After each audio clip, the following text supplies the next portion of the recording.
Hello mga ka-barbers! Ang gupit na aking ipapakita ay tinatawag na mullet haircut. At bago tayo magsimula ay gusto ko lang na malaman ninyo na ang gupit na ito sa pagkakaalam ko ay medyo matagal na ito at tinatawag itong long back. At sa kasalukuyan ay tinawag na nga itong mullet haircut. At kung napapansin naman ninyo ay natural lang ang buhok ng ating model, medyo may pagkakulot siya. At sa simula nga ay gumamit ako ng guide number 1.5 o kaya naman ay una media. Sinimulan ko nga dito sa side dito sa may bandang patilya. Kung napapansin ninyo ay mababa lang ang ginawa kong pagbabawas gamit ang una media.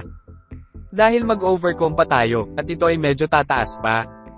Pagkatapos ko gumamit ng guide 1.5 ay ginamitan ko naman ito ng 0 at naka-close lever. At pinanipisan ko nga yung sa bandang iibaba lamang, dahil kailangan ay naka-0, yung sa pinakamababang parte, at dapat ay malinis talaga siya. At dapat yung pagkaka-0 natin ay dapat pababa lamang, huwag nating itataas. At pagkatapos ko nga siyang gamitan ng 0 na naka-close lever ay dumiretso na nga ako sa pag-overcomb. Medyo binawasan ko na yung kanto niya. Yung tinatawag ko nga pala na open-close lever ay ito yung adjuster ng clipper.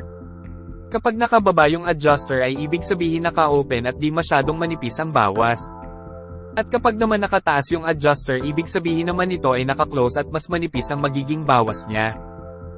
At nang matapos na nga ako sa pag-alis ng mga excess hair o yung mga kanto-kanto na natira ay nilinis ko na ng tuluyan yung mga natitirang buhok sa pinaka-lower side. At syempre ganun din naman ang gagawin ko sa kabilang side. Sobrang napakadali lang naman gawin ang gupit na ito mga ka-barbers. At kung ikaw ay nag-aaral pa lang at gusto mo talagang matuto sa pagugupit, maaring sundan mo lang ang mga step-by-step na ginagawa ko. At disclaimer lang.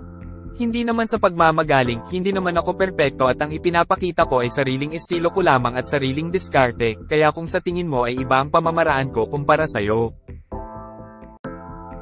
Itong aking ginagawa ay sana bigyan na lang ng respeto, dahil meron tayong kanya-kanyang diskarte. Meron tayong kanya-kanyang kakayahan. At kung sa tingin mo ay may kulang, maaari ka din naman mag-comment at sabihin kung ano ang gusto mong ipaabot para naman madagdagan ang aking kaalaman, at ngayon pa lang ay nagpapasalamat na ako sa'yo. Panoorin mo muna ang mga step-by-step na ginawa ko.